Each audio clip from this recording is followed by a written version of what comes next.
Everyone, first of all welcome to my YouTube channel students. तो आज की videos में हम कुछ एसेरेशन रीजन क्वेश्चन को डिस्कशन करेंगे स्टूडेंट्स।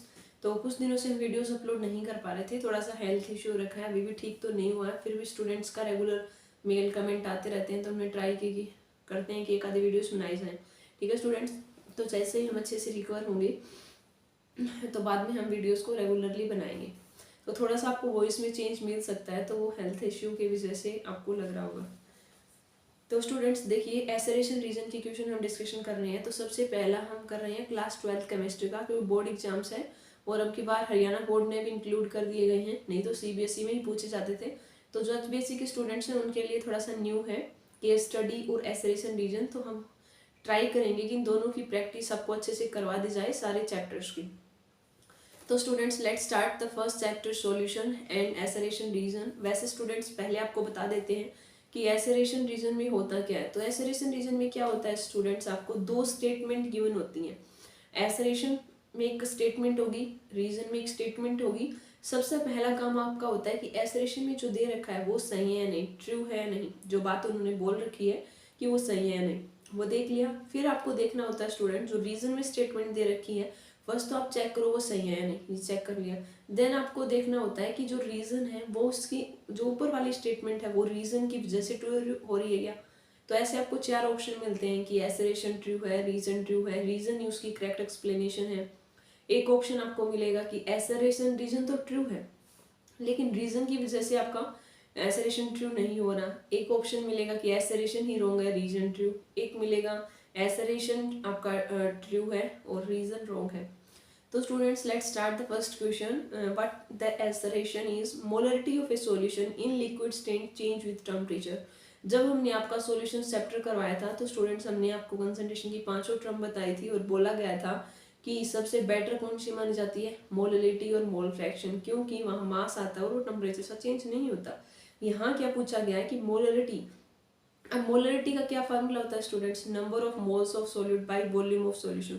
दैट मीन्स वॉल्यूम है वो टेम्परेचर के साथ चेंज हो सकती है। तो पहली स्टेटमेंट ठीक दे रखी है उन्होंने। रीजन में बोल रखा है कि volume of solution change with change in temperature. Okay, तो रीजन में भी उन्होंने बोला, जो हमने आपको एक्सप्लेन किया कि जो वॉल्यूम है सॉल्यूशन की वो टेम्परेचर के चेंज होने से चेंज होगी, तो ये भी ठीक है। और इसी की वजह से आपकी मोलरिटी आपके पास टेम्परेचर से चेंज हो जाएगी। तो assertion reason both true and reason is उसकी करेक्ट एक्सप्लेनेशन, तो पहला ऑप्शन आ जाएगा। देन सेकंड ऑप्शन पूछ रखा है students, when NaCl is added to water in a depression in freezing point is observed. क्या बोल रखा है कि जो NaCl होता है आपका एक अगर हम नॉन वोलेटाइल सॉल्यूट है ये, वो पानी में आपने ऐड कर दिया तो depression in freezing point observe होगा। फ्रीजिंग पॉइंट में थोड़ा डिक्रीजमेंट मिलेगा, वहाँ पे कम मिलेगा। ये कोलिगेटिव प्रॉपर्टी चारों डिस्कस की थी हमने, relative lowering vapour pressure, depression, freezing point, elevation in boiling और ऑस्मेटिक वाली। तो स्टूडेंट्स रीजन बोला गया कि lowering of vapour pressure of solution cause depression in freezing, क्योंकि वहाँ पे वेपर प्रेशर कम बनेगा। आप नॉन वोलेटाइल आप डाल रहे हो, नॉन वोलेटाइल क्या होता है, जिसकी वेपर ना बनते हो, वोलेटाइल की बनेगी। तो अगर वेपर से नहीं बनेगी तो वेपर प्रेशर भी कम एक्सर्ट होगा, तो डिप्रेशन हो रहा। तो यही उसका रीजन है, तो इसका ऑप्शन भी फर्स्ट आ जाएगा। थर्ड स्टूडेंट्स बोल रखा है when solution is separated from the pure solvent by a semi permeable membrane. ये क्या कह रखा है कि जब एक सॉल्यूशन को आप सेपरेट कर रहे हो किसी सॉल्वेंट से, और किसके थ्रू, जैसे हमने जब ऑस्मोसिस देखा था आपका, वो एक सेमी परमेबल मेम्ब्रेन के थ्रू होता है आपका, तो वो बोला गया। उसके बाद उन्होंने बोला कि solvent molecule pass through from solvent solution. जो सॉल्वेंट मॉलिक्यूल पास होते हैं ना, वो सॉल्वेंट साइड से किस साइड पास होंगे, सॉल्यूशन साइड होंगे। फिर स्टूडेंट्स इन्होंने आपको रीजन बोला है कि डिफ्यूजन ऑफ सॉल्वेंट अगर from high concentration to lower. तो अब की बात स्टूडेंट्स की एसेरेशन भी ठीक दे रखा है, रीजन वाली बात भी सही है। डिफ्यूजन हमने आपको एक्सप्लेन कर रखा है। डिफ्यूजन में क्या होता है, जो भी आप पार्टिकल मूव करते हैं हाई कंसंट्रेशन से लो, जैसे आप परफ्यूम्स वगैरह लगाते हो, तो जहाँ जिसने लगा रखी है उसकी स्मेल सारे रूम में हो जाती है ना, लगा रखी है, दैट मीन्स वहाँ पार्टिकल की कंसंट्रेशन हाई है, और जहाँ नहीं है वहाँ कम है, तो हाई से लो। ऐसे ही हम देखते हैं गरम खाना होता है जो भी बन रहा है आपका, तो उसकी स्मेल हो जाती है, आपके रूम्स तक आ जाती है क्या बन रहा है ना। तो दैट मीन्स किचन में उन जो भी आपका फूड था, खाना था, उसकी जो स्मेल है वो वहाँ पे थी। और वहाँ वो फैल जाती है जहाँ नहीं थी, तो हाई से लो। लेकिन डिफ्यूजन और ऑस्मोसिस में एक डिफरेंस ये होता है स्टूडेंट्स कि डिफ्यूजन में हमें कोई मेम्ब्रेन रिक्वायरमेंट नहीं होती, ऑस्मोसिस में मेम्ब्रेन रिक्वायरमेंट होती है। सेकंड पॉइंट ये होता है स्टूडेंट्स कि डिफ्यूजन आपका गैसेस पे भी लग सकता है, सॉल्यूशन वाले में भी, लेकिन जो आपका ओस्मोसिस, डिफ्यूजन आपका सिर्फ उसमें हाँ गैसेस और सॉल्यूशन, लेकिन ओस्मोसिस है वो गैसेस पे कभी नहीं लगता, सॉल्यूशंस पे ही लगेगा। तो इसका ऑप्शन हो जाएगा बी कि एसरेशन रीजन तो ट्रू है बट वो उसकी करेक्ट एक्सप्लेनेशन नहीं है। नेक्स्ट स्टूडेंट्स आपसे पूछा कि molecular mass of polymer can not be calculated using boiling point और फ्रीजिंग पॉइंट मेथड। ये बात ठीक है कि जो मोलिकुलर मास होता है ना पॉलीमर्स का, polymeric large chain monomer unit जब कंबाइन हो जाती है तो पॉलीमर बनाती है। तो क्या बोला स्टूडेंट्स कि molecular mass of polymer can not be calculated using boiling point और फ्रीजिंग पॉइंट मेथड्स से आप कैलकुलेट नहीं कर सकते। रीजन बोला students, polymer solution do not possess a constant boiling point और फ्रीजिंग पॉइंट। तो दैट मीन यहाँ पे स्टूडेंट्स एसरेशन तो ठीक है, रीजन वाली गलती बोल दी, क्योंकि पॉलीमर सॉल्यूशन का एक कांस्टेंट बॉइलिंग पॉइंट तो होता है, ये उसका रीजन नहीं है कि इसकी वजह से नहीं कर सकते। और इसको निकाला जाता है आपका जो ऑस्मोटिक प्रेशर मेथड यूज किया जाता है पॉलीमर्स के लिए। नेक्स्ट स्टूडेंट्स पूछ रखा है एसरेशन में कि non ideal solution always form azeotropes. जो नॉन आइडियल सॉल्यूशन होते हैं स्टूडेंट्स वो आपके क्या बनाते हैं, एजियोट्रोप्स बनाते हैं। अब अगला पूछा स्टूडेंट्स इन्होंने कि बॉइलिंग पॉइंट ऑफ एजियोट्रोप्स में बी हायर और lower than boiling point of both component. तो दैट मीन स्टूडेंट्स ये तो हमने सीखा था कि आपका आइडियल सॉल्यूशन कभी भी एजियोट्रोप्स नहीं बनाते हैं, नॉन आइडियल ही आपके एजियोट्रोप्स बनाते हैं स्टूडेंट्स। तो इन्होंने क्या बोला, फिर ये भी देखा था हमने नॉन आइडियल दो टाइप्स के होते हैं आपके, कौन कौन, पॉजिटिव डेविएशन और स्टूडेंट्स नेगेटिव डेविएशन। तो हमने सीखा था वो डिपेंड करता था इंटरेक्शन की, बी का स्ट्रॉन्ग है पहले वाले से या कम, उसके बेस पे। तो दैट मीन्स यहाँ पे स्टेटमेंट तो दोनों ठीक दे दी, लेकिन जो रीजन की वजह से एसरेशन ट्रू नहीं हो रहा, क्योंकि वो डिपेंड करता है आपके पास इंटरेक्शन के ऊपर, कंपोजिशन कैसी है आपस में, इंटरेक्शन फोर्स वगैरह, तो वो इन्होंने कुछ भी नहीं दे रखा आपका पास।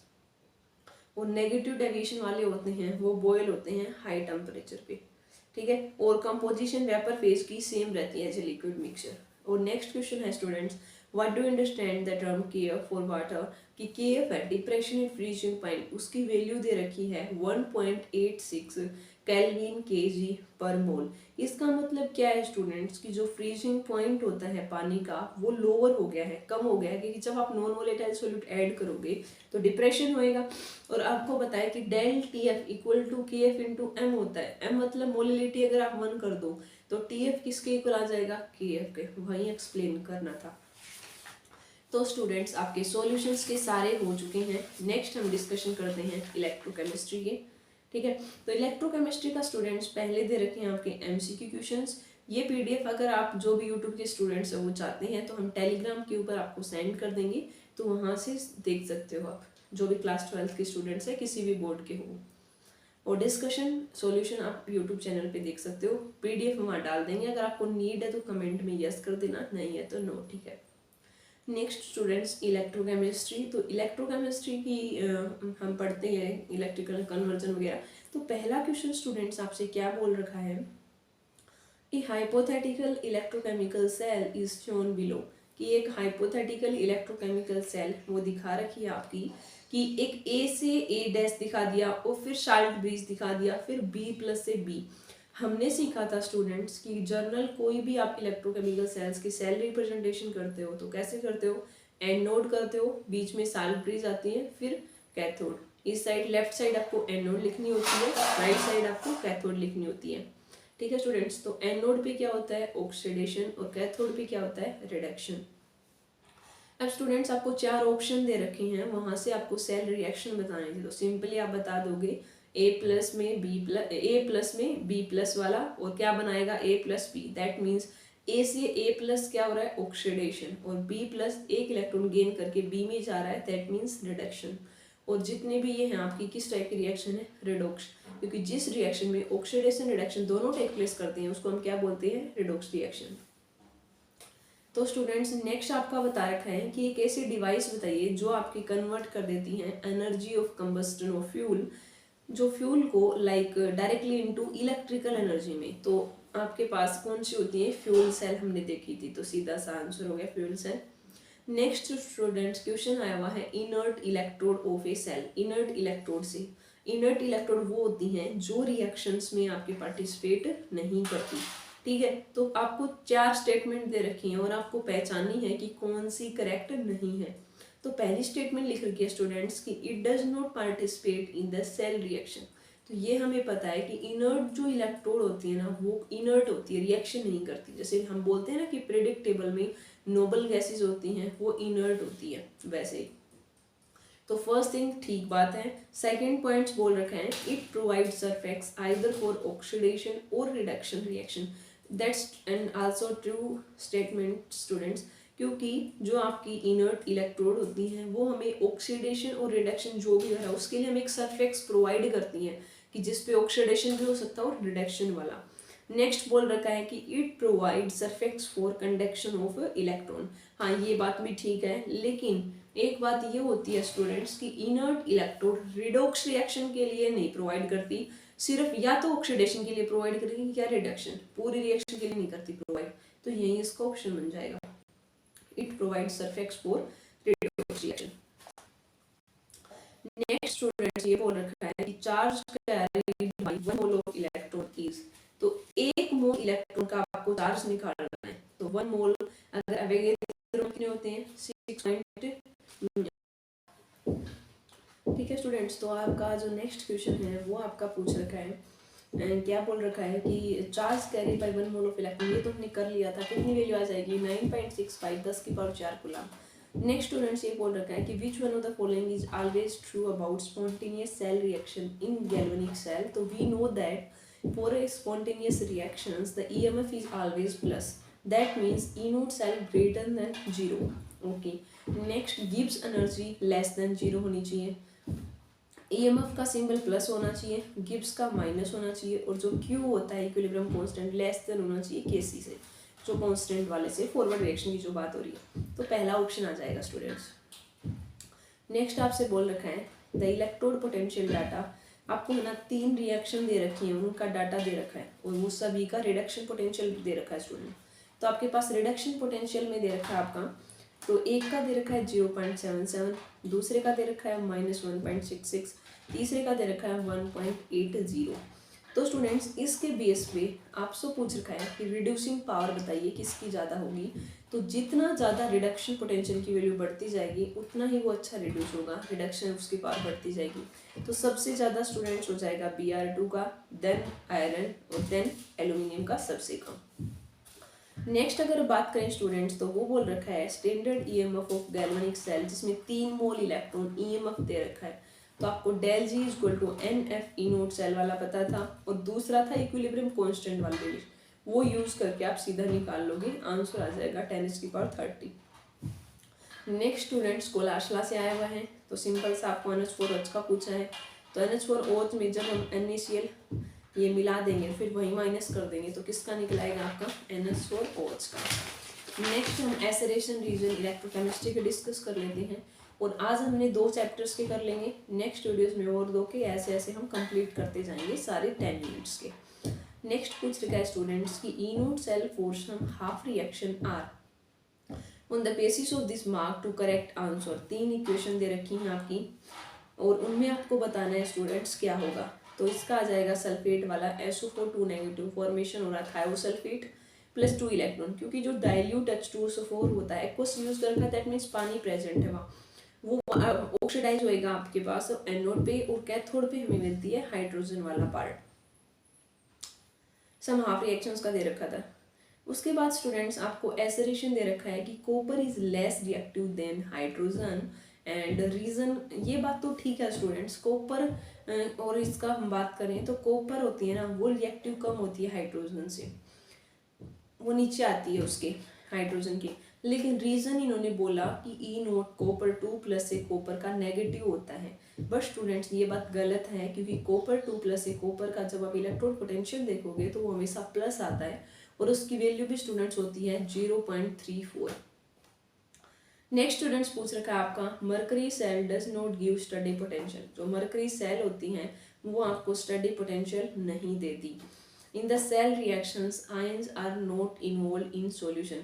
सेल रिएक्शंस के अंदर स्टूडेंट्स जो आयंस होते हैं वो इन्वॉल्व नहीं होते सॉल्यूशन में। तो यहाँ पे students mercury cell do not give steady, mercury cell तो देती है, तो एसेरेशन तो गलत है। और in the cell reaction ions are not, हाँ ये बात तो ठीक है कि आयंस तो इन्वॉल्व नहीं होते वहाँ पे, तो रीजन अकेला ठीक है। नेक्स्ट स्टूडेंट अगला बोला कि करंट स्टॉप फ्लोइंग जब ई सेल जीरो, कि करंट है ना बहना फ्लो होना बंद हो जाता है जब अगर ईएमएफ सेल की जीरो हो।